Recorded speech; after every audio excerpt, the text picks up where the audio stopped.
स्वागत है दोस्तों। आज के मुख्य समाचार में आज देश और दुनिया से कई अहम और बड़ी खबर आ रही है। बात करेंगे हर खबर पर विस्तार से। चुनाव आयोग के पास विपक्ष से मिलने तक का समय नहीं, कहां का न्याय? दिग्विजय सिंह ने ईवीएम पर उठाए सवाल। एक और बड़ी अपडेट, लोकसभा चुनाव से पहले भारत न्याय यात्रा क्या होगी, कांग्रेस की रणनीति। इसी के साथ अगली बड़ी खबर में आपको बताएंगे। विपक्षी गठबंधन में सीट बंटवारे पर बन गई बात। बैठक में उद्धव ठाकरे ने सोनिया गांधी के सामने रखी ये शर्त। तो चलिए देख लेते आज की पहली बड़ी खबर। चुनाव आयोग के पास विपक्ष से मिलने का समय तक नहीं, कहां का न्याय? दिग्विजय सिंह ने ईवीएम पर उठाए सवाल। दरअसल दोस्तों, केंद्र के खिलाफ अपने तीखे प्रहार करने के लिए मशहूर वरिष्ठ कांग्रेस नेता दिग्विजय सिंह ने ईवीएम दुरुपयोग पर चिंता जताई है। बता दें, दिग्विजय सिंह ने चुनाव आयोग पर कथित चुनावी कदाचार और मतपत्र प्रणाली की बहाली पर विपक्ष की दलीलों को अनसुना करने का आरोप लगाया। बता दें कि कांग्रेस के राज्यसभा सांसद दिग्विजय सिंह ने सोशल मीडिया प्लेटफॉर्म एक्स पर पोस्ट करते हुए लिखा, इंडिया गठबंधन के राजनीतिक दल चुनाव आयोग से अगस्त से मिलने का समय मांग रहे हैं, लेकिन वो इतने व्यस्त है कि उन्हें विपक्ष से मिलने का समय तक नहीं है।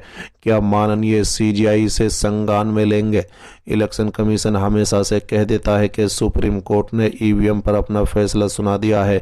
क्या माननीय सीजीआई महादेव चुनाव आयोग आपके कहने पर मान्यता प्राप्त राजनीतिक दलों से ईवीएम के विषय में अपने प्रश्नों का उत्तर भी नहीं दे रहा है? ये कहां का न्याय है? बता दें कि भारत के सर्वोच्च न्यायालय और विभिन्न उच्च न्यायालयों ने बार बार मशीनों की जांच की है और इलेक्शन कमीशन ईवीएम में अपना विश्वास दोहराता है।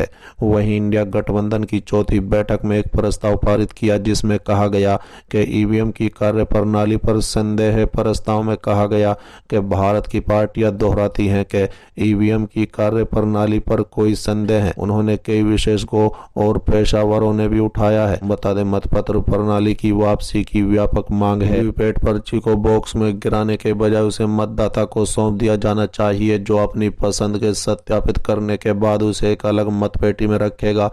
वीवीपैट पर्चियों की 100% गिनती होनी चाहिए। चलिए अगली खबर, लोकसभा चुनाव से पहले भारत न्याय यात्रा क्या होगी, कांग्रेस की रणनीति। दरअसल दोस्तों, कांग्रेस यानी भारतीय राजनीति के सबसे पुरानी पार्टी आजादी के बाद से अब तक इतने लंबे समय तक विपक्ष में रही थी। ना ही कभी पार्टी ने हिंदी भाषा राज्यों में ऐसी गिरावट देखी थी जहां वो एक साथ 3 राज्यों में सरकार नहीं बना सकी। बता दें, अब कांग्रेस की नजर 2024 में होने जा रहे आम चुनाव पर है। यहाँ कुछ सवाल हैं। पहला सवाल, क्या 2024 का लोकसभा चुनाव कुछ अलग होगा? क्या राहुल गांधी की भारत जोड़ो यात्रा 2 से फर्क पड़ेगा? क्या आगामी चुनाव में इंडिया बिलो की सीट बंटवारे का अंक गणित पीएम मोदी और भाजपा के गणित पर भारी पड़ेगा? बता दें कि कांग्रेस के सामने इन दिनों सबसे बड़ी चुनौती इंडिया गठबंधन में सीट शेयरिंग के फॉर्मूले को ढंग से पूरा करना है। कि अच्छी बात कांग्रेस के लिए यह है कि पार्टी ने मध्य प्रदेश, राजस्थान और छत्तीसगढ़ में भी अच्छा वोट शेयर बरकरार रखा है। हालांकि पार्टी के सामने लोकसभा चुनाव में इसे बरकरार रखना एक बड़ा झटका होगा। यहाँ कांग्रेस के सामने बीजेपी से मुकाबला करने के लिए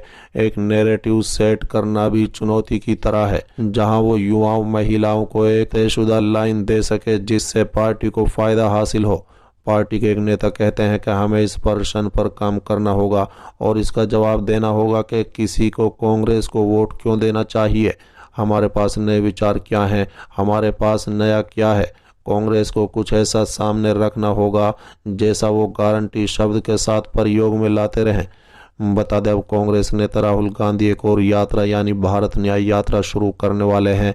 इसे भारत जोड़ो यात्रा 2 भी कहा जा रहा है। ये यात्रा बेरोजगारी और महंगाई जैसे मुद्दों पर होगी। पार्टी के एक नेता कहते हैं कि क्या हम बस ये दोहराते रह सकते हैं कि सरकार नौकरी देने के मोर्चे पर विफल रही है? सवाल यह है कि रोजगार पैदा करने के लिए हमारा रेड मैप क्या है? क्या हमारे पास कोई योजना है? बेहतर होगा हमारे पास हो। चलिए अगली खबर, लोकसभा चुनाव 2024 विपक्षी गठबंधन में सीट बंटवारे पर बन गई बात। बैठक में उद्धव ठाकरे ने सोनिया गांधी के सामने रखी ये मांग। दरअसल दोस्तों, लोकसभा चुनाव 2024 को लेकर सभी पार्टियों ने रणनीति बनाना शुरू कर दिया है। जहां एक और भाजपा अपने सहयोगियों के साथ बैठक कर रही है, वहीं विपक्षी इंडिया गठबंधन की पार्टियां भी भाजपा को चुनाव में मात देने के लिए लगातार बैठकें कर रही है। बता दें, इसी बीच अब एनसीपी सांसद सुप्रिया सुले का बयान सामने आया है, जिसमें उन्होंने कहा है कि 15 दिन पहले दिल्ली में सोनिया गांधी, उद्धव ठाकरे और शरद पवार के बीच एक बैठक हुई थी। उन्होंने बताया कि बैठक में सीट बंटवारे पर कई बातें स्पष्ट हो गई हैं और अगले 8 से 10 दिनों में चीजें सामने आ जाएंगी। बता दें कि शिवसेना सांसद संजय राउत ने सोमवार को कहा कि विपक्षी गठबंधन के संयोजक या अध्यक्ष की नियुक्ति के लिए अभी कोई बैठक नहीं हुई है। बता दें कि राउत ने कहा है कि लोकसभा चुनाव के लिए बहुत कम समय बचा है और इसलिए विपक्षी पार्टियों ने बीते 19 दिसंबर को बैठक में जल्द से जल्द सीट बंटवारे को अंतिम रूप देने का फैसला किया था।